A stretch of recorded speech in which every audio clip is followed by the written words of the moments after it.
Y aconteció en los días posteriores a la salida de Egipto, cuando la nube del Altísimo reposaba sobre el monte Sinaí, que el pueblo de Israel se encontraba aún temblando bajo el recuerdo del fuego, del trueno y de la voz que estremeció la tierra.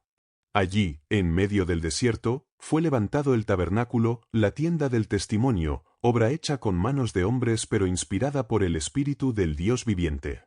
Sus cortinas eran de lino fino, sus columnas de bronce, su cubierta de pieles teñidas, y en lo profundo, tras el velo, se encontraba el arca del pacto, donde reposaban las tablas de la ley y sobre ella los querubines que extendían sus alas, formando el trono invisible del Señor de los ejércitos. Y la gloria del Eterno descendió en medio de aquella tienda sagrada como fuego ardiente y nube espesa. Nadie osaba acercarse al lugar santísimo, porque allí estaba la presencia misma del Altísimo, cuya voz los cielos no pueden contener.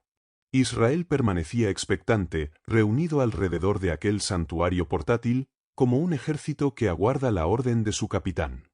El pueblo había visto las maravillas de Egipto, había contemplado la apertura del mar, había comido el maná caído del cielo, pero ahora el misterio era mayor. Dios no solo caminaba delante de ellos, sino que moraba en medio de su campamento.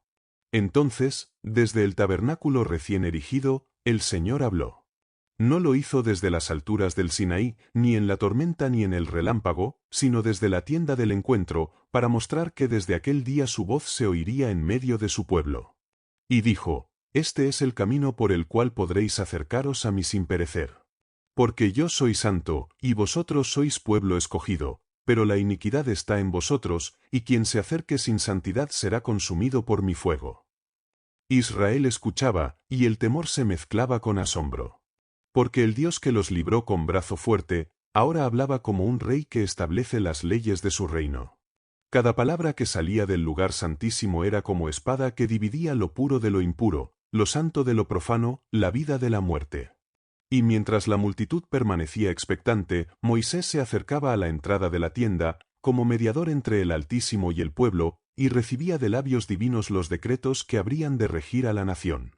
No eran palabras humanas, ni consejos de ancianos, sino estatutos celestiales que habían de marcar cada instante de la vida de Israel, cómo habrían de caminar, qué habrían de comer, cómo habrían de purificarse, cómo habrían de ofrecer sacrificios, y de qué manera podrían vivir bajo la sombra de la gloria de Dios sin ser destruidos. La voz del Eterno resonaba, y su tono era solemne: El que se acerque a mí, tráigame ofrenda. Porque ningún hombre puede presentarse vacío delante del Señor. Y así como yo he apartado a Israel de las naciones, así también deseo un pueblo santo que viva bajo mi mirada. Y la nube se movía suavemente sobre el tabernáculo, como si la presencia misma respirara sobre el campamento. Los hijos de Israel permanecían de pie, escuchando, con sus rostros inclinados al polvo, mientras las palabras eran transmitidas de Moisés a los príncipes de las tribus, y de los príncipes al pueblo entero. Cada familia escuchaba, cada anciano grababa en su corazón los decretos, porque sabían que en ellos estaba la vida y la bendición, pero también el juicio y la muerte si desobedecían. La escena era sobrecogedora: un pueblo numeroso, en medio del desierto, rodeado por la inmensidad del cielo estrellado, y en el centro de todos, una tienda resplandeciente donde habitaba el invisible. Ningún imperio sobre la tierra había tenido jamás tal privilegio: un Dios que descendía a morar con los hombres, un Dios que hablaba no desde los cielos lejanos, sino desde una tienda levantada con cuerdas y estacas. Y mientras Israel permanecía en silencio, el Señor comenzaba a revelar las primeras leyes: leyes sobre sacrificios, leyes sobre sangre, leyes sobre expiación. Pero no era aún el tiempo de detallarlas todas, pues primero debía quedar grabada la realidad eterna: Dios había venido a habitar entre los hombres, y su voz sería escuchada desde el tabernáculo. Y así se abrió la puerta hacia el misterio de los sacrificios, que serían el lenguaje con el cual Israel hablaría con su Dios. De esta manera el primer anuncio se dio, y el tabernáculo se convirtió en el trono de justicia y misericordia. Israel entendió que la cercanía de Dios era gloria, pero también era peligro; era vida, pero también juicio.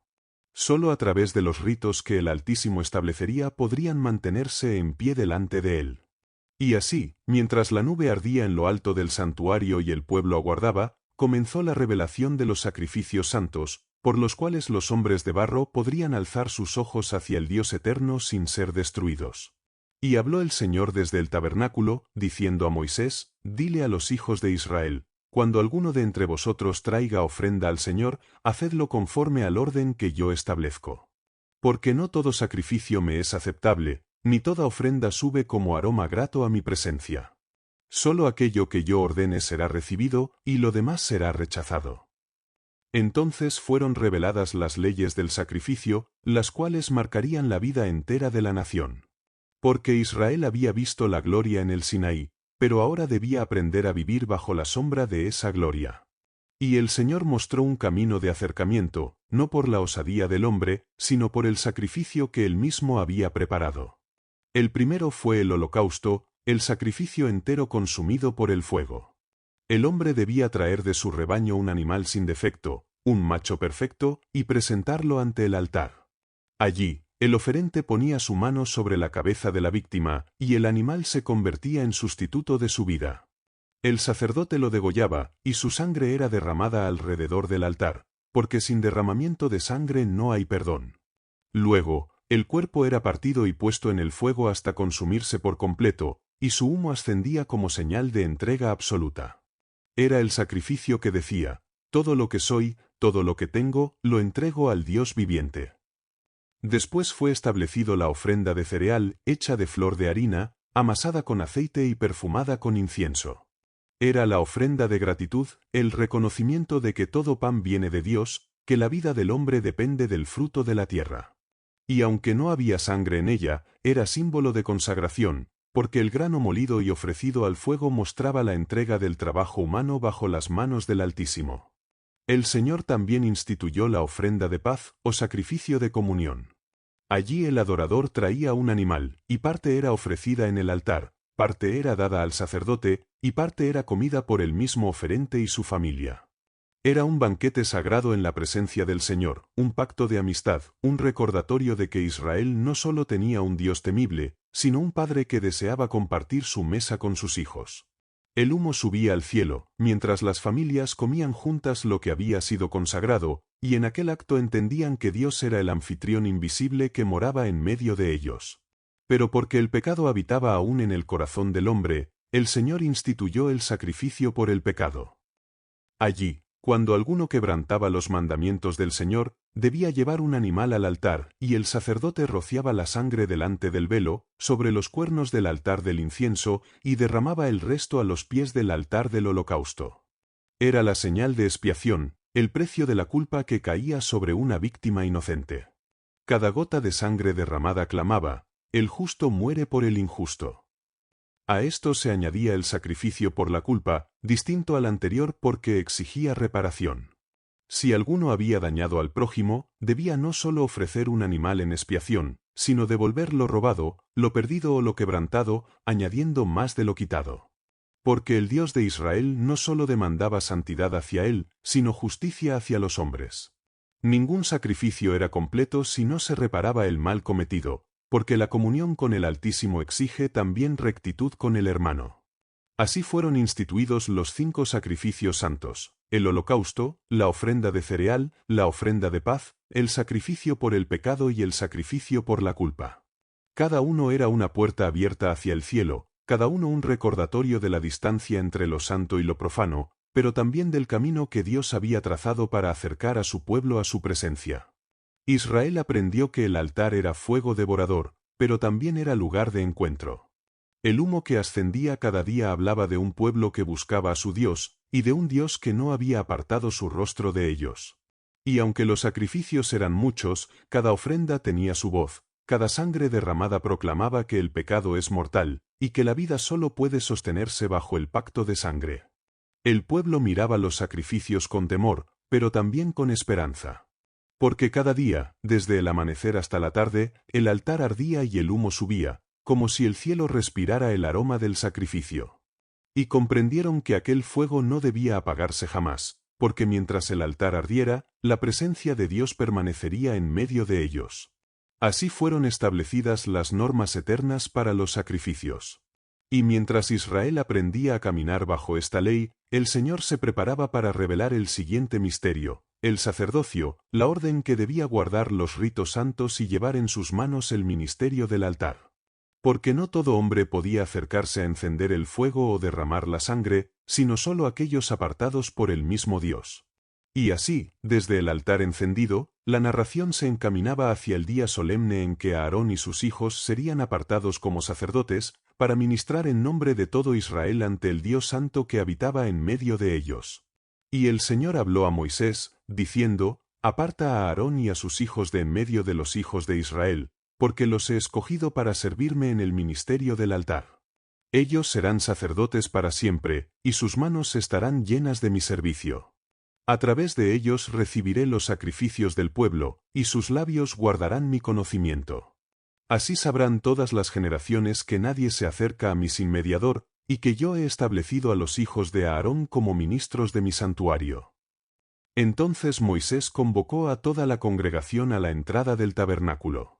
El pueblo se reunió en silencio, expectante, pues aquel día sería memorable. Era el día en que el sacerdocio sería establecido para siempre en Israel. Aarón, hermano de Moisés, junto a sus 4 hijos, Nadab, Abiú, Eleazar e Itamar, se presentaron en medio de la multitud. Sus rostros eran serios, y sus manos estaban vacías, pues esperaban ser llenadas con el ministerio del Señor. Moisés tomó primero las vestiduras sagradas y vistió a Aarón con túnica blanca, cinto de lino, manto azul, y encima el efod bordado con oro y piedras preciosas. Sobre su pecho colocó el pectoral, con las 12 piedras que representaban a las tribus de Israel, para que Aarón llevara a todo el pueblo grabado delante de la presencia de Dios. En su frente puso la lámina de oro puro con las palabras: Santidad al Señor. Así Aarón fue vestido como sumo sacerdote, como mediador entre el Dios eterno y la nación entera. Luego Moisés tomó el aceite de la unción, derramó sobre la cabeza de Aarón y lo ungió hasta que la fragancia llenó el lugar. Con ese aceite quedó apartado como santo, marcado por Dios para un ministerio que ningún otro podía tomar. Después, uno a uno, sus hijos fueron vestidos con túnicas, ceñidos con cintos y coronados con tiaras. Y Moisés los ungió, para que sirvieran como sacerdotes junto a su padre. Entonces se ofrecieron sacrificios en su nombre: un becerro por el pecado, un carnero para el holocausto, y otro carnero para la consagración. Aarón y sus hijos impusieron sus manos sobre las víctimas, y la sangre fue derramada en el altar. Moisés tomó de la sangre y la puso en la oreja derecha de Aarón, en su pulgar derecho y en el dedo gordo de su pie derecho, señal de que el sacerdote debía escuchar la voz de Dios, servir con sus manos y caminar en obediencia. Lo mismo hizo con sus hijos, sellándolos para el ministerio eterno. El altar fue rociado con la sangre de los sacrificios, y Moisés tomó del aceite de la unción y lo derramó sobre el altar, sobre los utensilios del tabernáculo y sobre Aarón y sus hijos. Así todo quedó santificado, separado para el servicio del Dios viviente.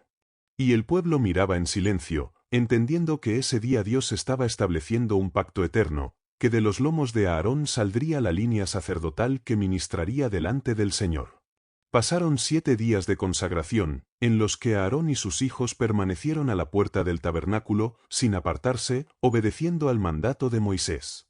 Y al 8º día, cuando todo el pueblo se reunió, Aarón ofreció sacrificios conforme al mandamiento del Señor.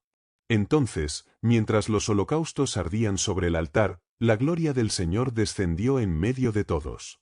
El fuego salió de la presencia de Dios y consumió el sacrificio que estaba sobre el altar. Y todo Israel vio aquel fuego, y alzó gritos de júbilo, y cayó sobre sus rostros en adoración. Mas no todos temblaron con santo temor.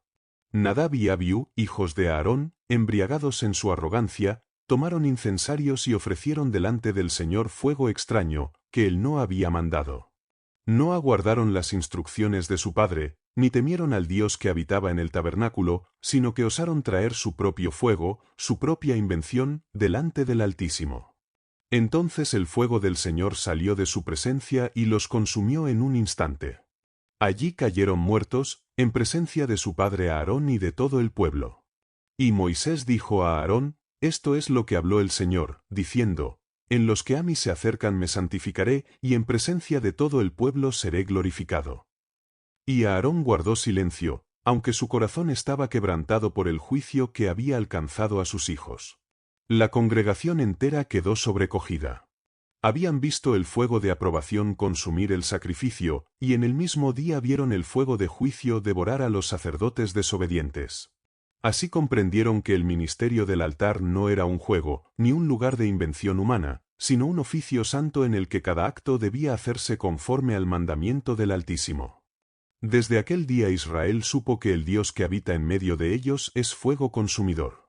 Que el sacerdocio debía caminar en obediencia estricta, porque aun aquellos más cercanos al altar no serían librados del juicio si desobedecían. Y así el pueblo temió, y reverenció, y entendió que la santidad no era solo un mandato, sino un camino de vida o muerte. Y mientras el campamento guardaba silencio bajo el peso del temor santo, el Señor continuaba revelando sus leyes. Porque así como el sacerdocio había sido establecido y probado por fuego, también debía establecerse la separación entre lo puro y lo impuro, entre lo que puede comerse y lo que es abominación, para que Israel fuera santo como su Dios es santo. Y el Señor habló nuevamente desde el tabernáculo, y su voz retumbó en medio del campamento, diciendo a Moisés y a Aarón: Hablad a los hijos de Israel y decidles: estos son los animales que podréis comer de entre todas las bestias de la tierra, y estos son los que os serán abominación. Porque yo soy santo, y vosotros debéis ser santos como yo soy santo. No os contaminéis con lo que es impuro, ni os hagáis semejantes a las naciones que no distinguen entre lo limpio y lo inmundo. Entonces el Señor trazó una línea visible en medio de la creación, una separación clara entre lo permitido y lo prohibido. Entre las bestias de la tierra podían comer aquellas que tuvieran pezuña hendida y que rumiasen, como el buey, la oveja y la cabra. Pero no podían comer del camello, del conejo ni del cerdo, porque aunque tenían una señal de pureza, les faltaba la otra, y por tanto eran inmundos. Entre los peces podían comer los que tuvieran aletas y escamas, mas todos los que carecían de ellas serían para Israel abominación. Entre las aves, muchas fueron declaradas impuras: el águila, el buitre, el cuervo, el avestruz, el búho, el murciélago y muchas más, porque eran carroñeras o criaturas de sombra, y el pueblo debía apartarse de sus hábitos. Así también se prohibieron los insectos rastreros, salvo aquellos que saltan con dos patas largas como la langosta y el saltamontes. Y aun los animales pequeños que se arrastran sobre el vientre, como serpientes y reptiles, fueron declarados impuros. Todo lo que moría por sí mismo era contaminación, y cualquiera que lo tocara sería inmundo hasta la tarde.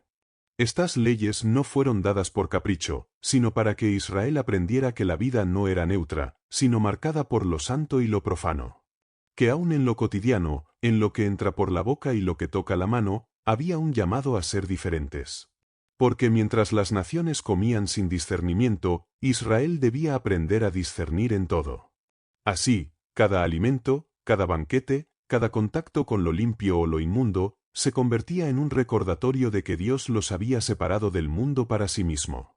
El Señor también habló sobre las leyes de impureza que provenían no solo de lo que se comía, sino de lo que tocaba el cuerpo. Quien tocara un cadáver quedaba inmundo hasta la tarde y debía lavarse con agua. Quien tuviera flujo corporal, hombre o mujer, debía apartarse por días hasta ser declarado limpio. Y aun la mujer en su tiempo de menstruación era declarada impura por 7 días, y todo el que la tocara quedaba inmundo hasta la tarde. Estas ordenanzas eran pesadas, pero necesarias, porque enseñaban al pueblo que la impureza era contagiosa, que lo profano se extendía como sombra y que sólo la obediencia mantenía el campamento en la presencia de Dios. Porque la santidad no era un concepto invisible, sino un camino marcado por gestos diarios, por renuncias continuas, por separaciones dolorosas. Y mientras Moisés transmitía estas leyes, Israel comenzaba a comprender que no podían vivir como las naciones vecinas. Pues las otras tierras se alimentaban de carroña, bebían sangre y se deleitaban en animales inmundos, pero Israel debía apartarse de todo aquello. Porque el Dios que los había sacado de Egipto era distinto a los ídolos de madera y piedra, y por tanto su pueblo debía ser distinto también. Así el Señor concluyó diciendo: Porque yo soy el Señor vuestro Dios, santificaos, pues, y sed santos, porque yo soy santo. No os contaminéis con ningún reptil que se arrastra sobre la tierra. Yo soy el que os saqué de Egipto para ser vuestro Dios. Sed, pues, santos, porque yo soy santo. Estas palabras resonaron en los corazones del pueblo, como fuego que marcaba la diferencia entre Israel y las naciones.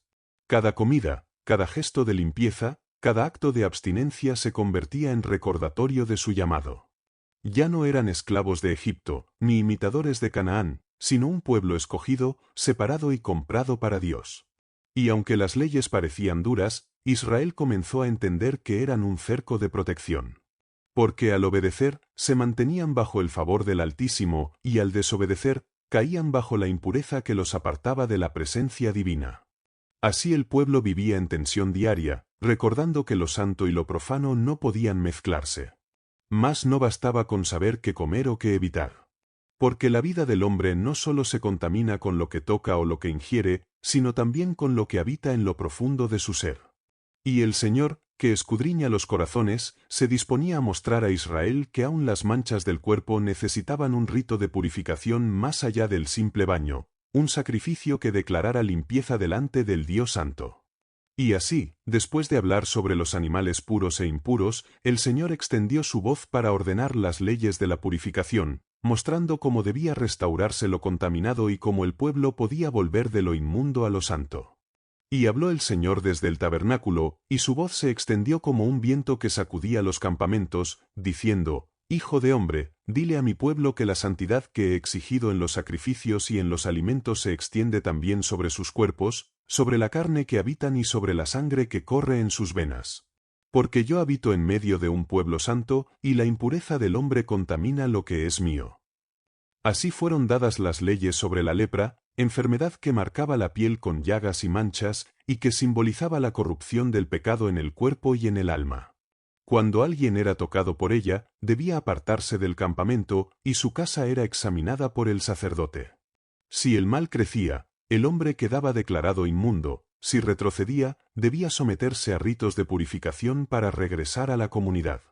Cada mancha, cada inflamación, cada señal en la piel era signo de que la santidad debía restaurarse, y que la vida entre los hombres y la presencia de Dios no podía mantenerse con cuerpos contaminados. El Señor también habló de los flujos de sangre, tanto de hombres como de mujeres. Todo aquel que tuviera un flujo de sangre debía apartarse del campamento por días determinados. No podía acercarse al altar, ni tocar lo santo, porque la vida fluía con pureza cuando el cuerpo estaba limpio, y cualquier derrame fuera de la norma mostraba vulnerabilidad a la corrupción.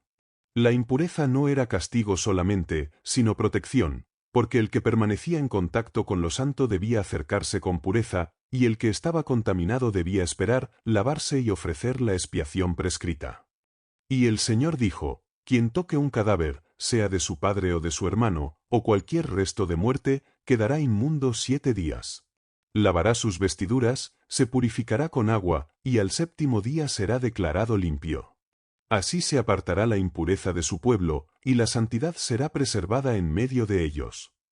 Cada contacto, cada gesto, cada toque llevaba un mandato divino; la pureza no era opcional, sino un camino de vida. Entonces el Señor instruyó los ritos de purificación que permitirían a los hombres y mujeres volver a la comunidad santa. Cuando la lepra desaparecía, el sacerdote traía un cordero vivo, un ave pura y agua corriente mezclada con ceniza de la vaca roja. El hombre era lavado y ungido con el agua, su cabello y barba eran cortados, y el sacerdote declaraba: queda limpio. Así regresaba al campamento, y el humo del sacrificio subía como señal de reconciliación con Dios. Si alguien sufría de flujos corporales, debía esperar hasta que cesara la contaminación, y luego presentarse con ofrenda, 2 aves, un cordero y harina sin levadura. La sangre de la víctima se derramaba sobre el altar y sobre los ritos de purificación, y el sacerdote pronunciaba las palabras de restauración: queda limpio ante la presencia de Dios. Así cada hombre y cada mujer aprendía que la santidad no era un estado innato, sino un camino constante, recorrido a través de la obediencia, la paciencia y la purificación. Y el pueblo entendió que estas leyes no eran meramente rituales, sino símbolos de su condición ante Dios. Porque la lepra mostraba cómo el pecado corrompe lo que es visible, los flujos de sangre revelaban la fragilidad del cuerpo humano, y los contactos con impurezas recordaban que el hombre no puede sostener la santidad sin ritos, sin mediadores y sin obediencia. Cada lavamiento, cada sacrificio, cada oración era un puente que unía al hombre con el Altísimo. Y mientras el campamento aprendía a vivir bajo estas normas, se comprendía que no bastaba evitar lo inmundo. El corazón debía desear la pureza, la mente debía anhelar la obediencia, y el cuerpo debía reflejar la santidad que Dios demandaba. Pues sólo así podían permanecer en su presencia sin ser consumidos por su fuego. Así, con estas enseñanzas sobre la lepra, los flujos y los ritos de purificación, el Señor preparó a Israel para el día más solemne de todos, el día de la expiación, cuando el sumo sacerdote entraría al lugar santísimo para ofrecer sacrificio por todos los pecados del pueblo y restaurar la comunión entre Dios y los hombres. Porque así como la purificación diaria protegía a cada familia y a cada individuo, el sacrificio supremo sellaría la reconciliación de toda la nación, y marcaría el sendero por el cual Israel podría acercarse a su Dios sin perecer. Y habló el Señor desde el tabernáculo, y su voz se extendió como un trueno que recorría el desierto. Dile a Aarón, mi sumo sacerdote, que en el mes séptimo, en el 10º día, debe presentarse ante mí en santidad y no en arrogancia.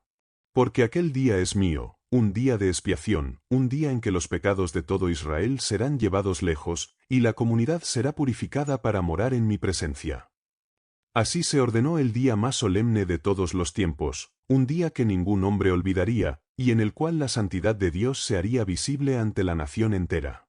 El pueblo debía guardar silencio, abstenerse de toda labor y observar la preparación de Aarón y de los sacerdotes, que se disponían a ministrar ante el Altísimo en un acto de redención nacional. El sumo sacerdote vestía ropas sagradas distintas a las de los días comunes, túnica blanca, cinto de lino, manto de pureza y el pectoral sobre su pecho.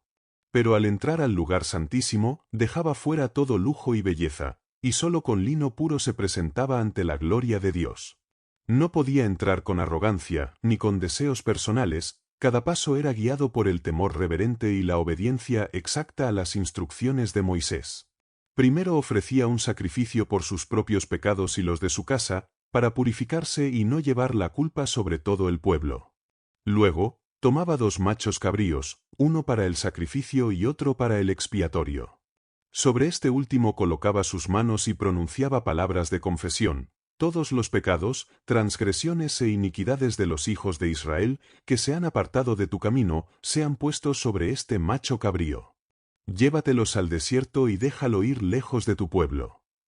El macho cabrío expiatorio, símbolo de toda culpa humana, era llevado por un hombre escogido al desierto. Allí desaparecía de la vista del pueblo, llevando consigo los pecados, las faltas y las iniquidades acumuladas de toda la comunidad. Era como si la impureza del mundo fuese trasladada lejos de la presencia de Dios, dejando al pueblo limpio y reconciliado, como si nunca hubiera caído en pecado. Mientras tanto, el otro macho cabrío era sacrificado sobre el altar. Su sangre era rociada 7 veces delante del velo que separaba el lugar santo del Santísimo y sobre el propiciatorio del arca del pacto. Cada gota de sangre hablaba de perdón, cada aroma que subía al cielo anunciaba reconciliación, y cada gesto del sacerdote era un recordatorio de que la justicia de Dios debía cumplirse incluso cuando la misericordia fluía sobre los pecadores arrepentidos. Toda la congregación permanecía fuera, en silencio y temor reverente. El humo del sacrificio subía hacia el cielo, y la gloria del Señor llenaba el tabernáculo, visible solo para aquellos que podían percibir su presencia espiritual.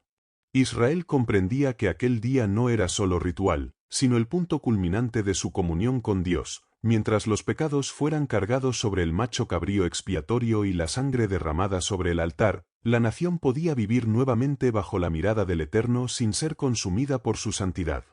Y así fue establecido el día de la expiación, un día en que la culpa era apartada, la santidad restaurada y la comunión renovada.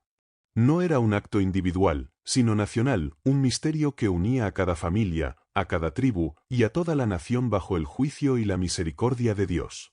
Porque el pueblo había aprendido que no podía acercarse a su presencia sin mediación, sin sacrificio, sin obediencia.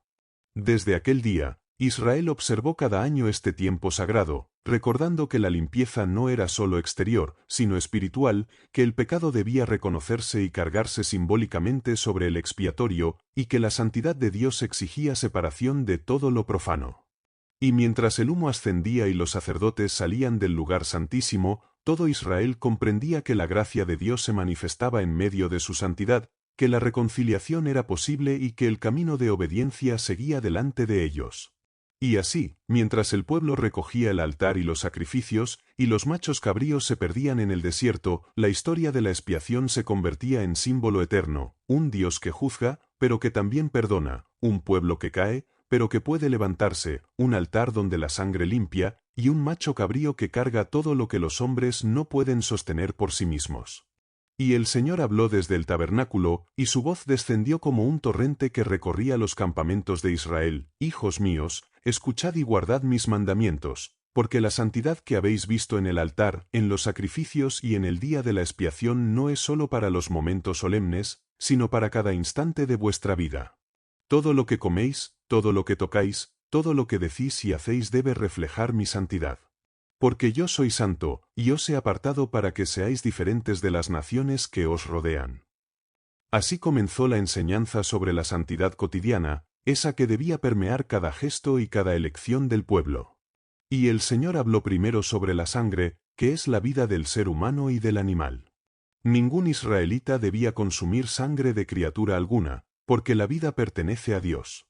Y quien desobedeciera y bebiera de ella mancharía su vida ante el Altísimo y se apartaría de la comunidad. Cada gota derramada era sagrada, un recordatorio de que la vida es un regalo divino y que solo Dios tiene poder sobre ella. Luego el Señor habló sobre las prácticas morales y espirituales: no os acercaréis a los ídolos, ni haréis lo que hacen las naciones, ni os postraréis ante estatuas de piedra o metal. No tomaréis lo que no es vuestro, ni oprimiréis al débil, ni pervertiréis la justicia en vuestros tribunales. No os uniréis en actos que mancillen el cuerpo y el alma, ni os entregaréis a la inmoralidad, porque yo habito en medio de un pueblo santo y no tolero la corrupción de lo que he apartado para mí. El pueblo escuchaba, y sus corazones se estremecían ante la amplitud de estas leyes. Porque la santidad no se limitaba al altar, ni al sacrificio, ni a la purificación de la carne. La santidad debía reflejarse en el trato con el hermano, en la honestidad de los jueces, en la integridad de los comerciantes, en la pureza del matrimonio, en la fidelidad del corazón y en la rectitud de los pensamientos. Cada acción, por mínima que pareciera, estaba sometida al ojo del Dios Santo. Y el Señor repitió una vez más, con voz que atravesaba el desierto y penetraba en la intimidad de cada alma: sed santos, porque yo soy santo. Apartaos de todo lo que es común y profano. Guardad mis leyes, y viviréis bajo mi favor; quebrantadlas, y conoceréis la ira que consume lo que es impuro. No es la ofrenda en el altar lo que os salvará si vuestro corazón permanece contaminado, sino la obediencia a mis mandatos en cada instante de la vida. Así, día tras día, los hijos de Israel aprendieron que la santidad no es un acto aislado, sino un camino constante, un estado de ser que exige vigilancia, disciplina y reverencia. Que mientras caminaban por el campamento, mientras comían, dormían, trabajaban o descansaban, debían mantener la conciencia de que la presencia de Dios no se encontraba solo en el tabernáculo, sino que se extendía a cada rincón de sus vidas.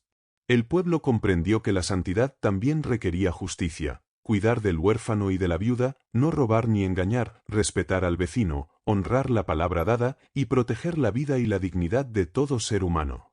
Que su pureza debía manifestarse tanto en lo que se prohibía como en lo que se hacía. Actos de bondad, de generosidad, de compasión, de servicio a los demás eran expresión de su santidad ante Dios. Así se enseñó la santidad cotidiana, la que se ve en cada decisión, en cada relación, en cada elección moral, en cada acción pequeña que refleja la obediencia al Dios que los llamó del caos de Egipto a la luz de su tabernáculo. Y mientras Israel escuchaba, Moisés grababa las palabras, y los sacerdotes recordaban al pueblo que no podían acercarse a lo santo con la vida manchada de injusticia o inmoralidad. Porque la santidad es un llamado que no descansa, que no se apaga, que exige vigilancia y temor reverente. Y el Señor concluyó diciendo: así como habéis visto la santidad en los sacrificios, en la purificación y en el altar, hacedla vuestra en cada acto, y seréis un pueblo apartado, un pueblo santo que camina bajo mi favor, un pueblo cuya vida habla de mí ante todas las naciones. Y el Señor habló desde el tabernáculo, y su voz recorrió el campamento como un viento que sacudía las tiendas y los corazones del pueblo: hijos míos, escuchad mis palabras y guardadlas en vuestro corazón, porque la santidad que os he enseñado no termina en el altar, ni en la purificación de la carne, sino que se manifiesta en justicia y amor entre los hombres. Porque yo habito entre vosotros, y mi presencia exige rectitud y bondad en cada trato y cada palabra. Así comenzó el mandato de justicia, un código que debía regir la vida diaria de Israel en su comunidad. No oprimirás al extranjero, dijo el Señor, porque vosotros también fuisteis extranjeros en la tierra de Egipto. No haréis acepción de personas en los tribunales, ni aceptaréis soborno, ni encubriréis la injusticia. Cada huérfano, cada viuda, cada pobre debe ser protegido bajo la mirada de vuestro Dios. No podéis cerrar el corazón a los necesitados, porque en ellos veo mi rostro y en su sufrimiento escucho mi voz. El pueblo escuchaba, y comprendía que la santidad se extendía más allá de las ceremonias y los sacrificios, se manifestaba en la manera de vivir, de juzgar, de dar y de amar. Cada acto de injusticia manchaba su relación con Dios, cada gesto de bondad la fortalecía. Porque la santidad no es solo separación de lo profano, sino cumplimiento del amor que emana de la justicia divina. Y entonces el Señor reveló la ley suprema de todas las leyes: amarás a tu prójimo como a ti mismo. No hay santidad sin amor, no hay obediencia sin cuidado por el otro. Cada acción que hagáis hacia vuestro hermano debe reflejar la misma consideración que deseáis para vosotros. No podéis permitir que la codicia, la envidia, la crueldad o el odio gobiernen vuestro corazón. En la medida en que améis y protejáis a los demás, estaréis cumpliendo mi mandato y manifestando mi santidad ante todas las naciones. Así Israel comenzó a comprender que la justicia no era solo legalidad, ni el amor solo sentimiento. La justicia era rectitud, y el amor era acción. Los pobres debían ser alimentados, los extranjeros protegidos, los débiles defendidos, los tribunales administrados con imparcialidad, y los mandatos de Dios guardados con fidelidad. Cada acto de misericordia se convertía en testimonio de que Israel era un pueblo apartado, distinto a las naciones, llamado a reflejar la santidad de Dios en la tierra. El Señor habló también sobre los diezmos y las ofrendas, sobre la responsabilidad de cuidar a los necesitados y de no defraudar al trabajador. Cuando deis a los levitas, a los huérfanos y a las viudas, hacedlo con justicia y corazón limpio. No os olvidéis de los que no tienen voz, porque yo soy su protector y vuestro juicio será medido según vuestra compasión. Cada instrucción fue un recordatorio de que la santidad exige disciplina moral, rectitud en los actos cotidianos y amor en cada interacción. Porque un pueblo que adora con labios, pero oprime con manos, se aleja de la presencia de Dios. Pero un pueblo que ama, defiende, comparte y camina en justicia, manifiesta en la tierra lo que significa ser santo. Y mientras el campamento de Israel escuchaba estas palabras, se entendía que la santidad no es solo ceremonial, sino social, no es solo personal, sino comunitaria. Que cada ley, cada norma, cada mandato tenía un propósito: crear un pueblo donde la presencia de Dios pueda habitar, un pueblo que no se contamine con la injusticia ni con la indiferencia, un pueblo apartado para mostrar al mundo la luz de su santidad. Así, el Señor concluyó: recordad siempre estas palabras: sed santos porque yo soy santo. Proteged al débil, amad al prójimo, sed justos y compasivos. Solo entonces seréis mi pueblo, un pueblo separado, un pueblo que camina bajo mi favor y que refleja mi gloria entre las naciones. Y habló el Señor desde el tabernáculo, y su voz resonó sobre el desierto como un cántico que recorría cada tienda y cada campamento: hijos míos, escuchad mis palabras. Porque así como he separado lo puro de lo impuro, lo santo de lo profano, también he separado los tiempos y los días para que recordéis mi grandeza y mi misericordia. Cada instante de vuestro calendario tiene un propósito, un llamado a la santidad, y un recordatorio de que yo soy el Señor que os guía y que os cuida.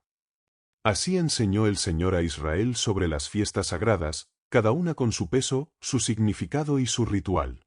La Pascua fue establecida para recordar la liberación de Egipto, el paso de la muerte a la vida, cuando la sangre del Cordero protegió a los hogares y la libertad nació para el pueblo. Los panes sin levadura, que debían comer durante 7 días, recordaban la prisa de la salida de Egipto y la pureza de la vida apartada de lo corrupto, un tiempo para purificar el corazón y los hogares.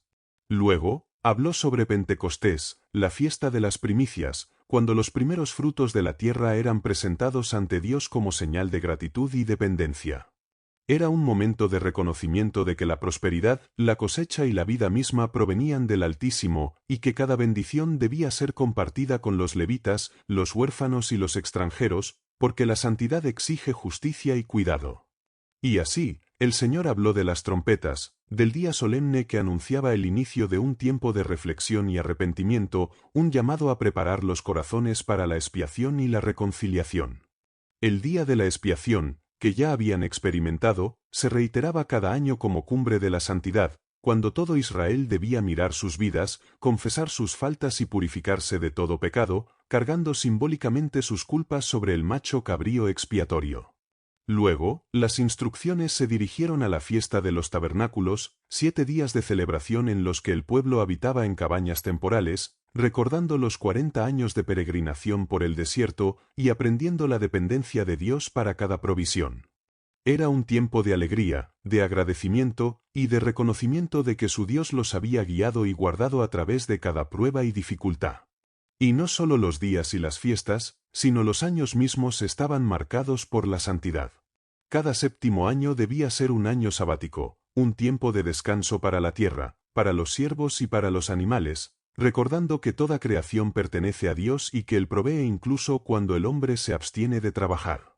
Cada 50 años, el año del jubileo se levantaba como clímax de la liberación, los cautivos eran liberados, las deudas perdonadas, las tierras retornaban a sus dueños originales, y cada hijo de Israel aprendía que la justicia, la libertad y la restauración eran fundamentos de la santidad. El pueblo escuchaba, y comprendía que la santidad de los tiempos no era un mandato rígido, sino un espejo del carácter de Dios. Él es libertador, protector, proveedor, juez y misericordioso. Que cada fiesta, cada día señalado, cada descanso y cada jubileo eran oportunidades de alinear la vida con su voluntad, de recordar la historia de la liberación, de purificarse y de renovar el pacto con el Altísimo. Así, mientras el campamento observaba los ciclos de la tierra y los mandatos del cielo, aprendían que la santidad no era solo un acto de obediencia, sino un modo de vida que incluye la memoria, la gratitud, la justicia y la celebración. Que el tiempo mismo podía ser santo cuando se vivía según los mandatos de Dios, y que la vida de Israel debía reflejar esta estructura divina de orden y bendición. Y mientras Moisés enseñaba estas leyes, y los sacerdotes preparaban los rituales, todo Israel entendía que la santidad se manifiesta no solo en los sacrificios ni en la limpieza del cuerpo, sino también en la manera de vivir el tiempo, de marcar los días, de reconocer la historia de Dios, y de permitir que cada momento lleve al pueblo hacia la comunión con su Creador. Y habló el Señor desde el tabernáculo, y su voz retumbó sobre los campamentos como trueno que sacudía cada tienda y cada corazón. Hijo de Israel, escucha mis palabras finales, porque he enseñado leyes de santidad, de pureza, de justicia y de amor, he señalado los tiempos santos, he mandado ritos de purificación y sacrificios, y he mostrado el camino del altar y del expiatorio. Ahora escuchad, la obediencia traerá bendición, y la desobediencia traerá maldición, porque mi santidad no puede mezclarse con la transgresión impune. Y se desplegaron ante los ojos del pueblo las promesas de Dios. Si guardáis mis mandamientos, si observáis mis leyes y permanecéis fieles a todo lo que os he ordenado, yo abriré sobre vosotros los cielos y derramaré bendición sobre vuestras cosechas, sobre vuestras familias y sobre cada ciudad. Vuestra tierra será fecunda, y la salud reinará en vuestras tiendas. Vuestros enemigos temerán vuestra presencia, y la paz será vuestra heredad. Seréis mi pueblo apartado, un pueblo santo que refleja mi gloria ante todas las naciones. Pero también, dijo el Señor, las palabras de juicio: si os apartáis de mis leyes, si desecháis la santidad, si contamináis vuestro corazón con injusticia, idolatría o inmoralidad, yo enviaré sobre vosotros maldición, desolación y castigo. Vuestras cosechas se secarán, vuestros hijos yacen sin protección, las enfermedades os aquejarán y el miedo reinará en vuestras ciudades. Porque no podéis tocar lo santo con manos impuras ni caminar en mi presencia con corazón rebelde. Así conoceréis que yo soy el Señor y que mi santidad exige obediencia. El pueblo escuchaba, y el temor reverente se mezclaba con la esperanza. Porque cada ley, cada sacrificio, cada rito de purificación, cada día santo y cada mandamiento de amor tenía un propósito: guiar a Israel por el camino de la bendición y apartarlo de la maldición que acecha a los desobedientes. El altar, el tabernáculo, los machos cabríos, la sangre derramada, la justicia social, las fiestas y los tiempos santos, todos convergían en un mensaje: la vida bajo Dios exige santidad, y la santidad trae vida. Y habló el Señor de nuevo: mi pueblo debe elegir la vida, porque la obediencia no es carga, sino camino hacia la plenitud. Guardad mis palabras, enseñadlas a vuestros hijos, caminad en justicia, amad al prójimo, protegéis a los débiles, observad los tiempos santos y mantened vuestra pureza, porque yo habito entre vosotros y deseo que seáis un pueblo santo y bendecido. Mas si olvidáis mi ley, conoced la consecuencia, y mi justicia se manifestará sobre vosotros hasta que regreséis a mí en arrepentimiento. Y así, Israel comprendió que cada sacrificio y rito era una advertencia y una promesa, que cada día santo era un recordatorio de que Dios gobierna con justicia y misericordia, que la santidad no es opcional, sino la condición para la vida bajo su favor. Aprendieron que la obediencia trae abundancia, protección y comunión, y que la desobediencia trae castigo y separación, recordando que el pueblo elegido debía reflejar la santidad del Altísimo en todo, en la carne, en el corazón, en la mente, en la comunidad y en el tiempo mismo. El tabernáculo se erguía como símbolo de esta presencia divina, y la nación entera entendía que la vida bajo el mandato de Dios es un camino de disciplina, pureza, justicia, amor y memoria sagrada. Cada rito, cada sacrificio, cada ley y cada fiesta eran hilos de un gran tapiz que unía la obediencia con la bendición y la santidad con la protección del Eterno. Y mientras Moisés grababa estas palabras y los sacerdotes ministraban en el tabernáculo, todo Israel escuchaba, y cada hombre y mujer comprendía que el libro de Levítico no era solo un registro de leyes, sino un relato vivo de lo que significa vivir bajo la santidad de Dios, un llamado constante a elegir la vida, a reflejar su justicia, a mantener la pureza, a amar al prójimo y a recordar que la bendición y la maldición dependen de la fidelidad a sus mandatos. Porque así habló el Señor: bendición para los obedientes, maldición para los rebeldes, santidad para su pueblo, y gloria eterna para aquel que camina en sus caminos. Y así concluye la historia del libro de Levítico, donde la voz de Dios habló desde el tabernáculo, los sacrificios enseñaron la expiación, la santidad se manifestó en cada ley y cada rito, y el pueblo aprendió que la obediencia trae bendición y la desobediencia maldición.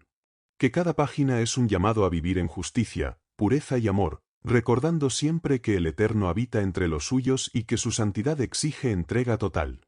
Si esta revelación ha tocado tu corazón y quieres seguir explorando los misterios de la fe, suscríbete al canal, comparte tus pensamientos en los comentarios y activa la campanita para no perderte ninguna de nuestras narraciones bíblicas épicas.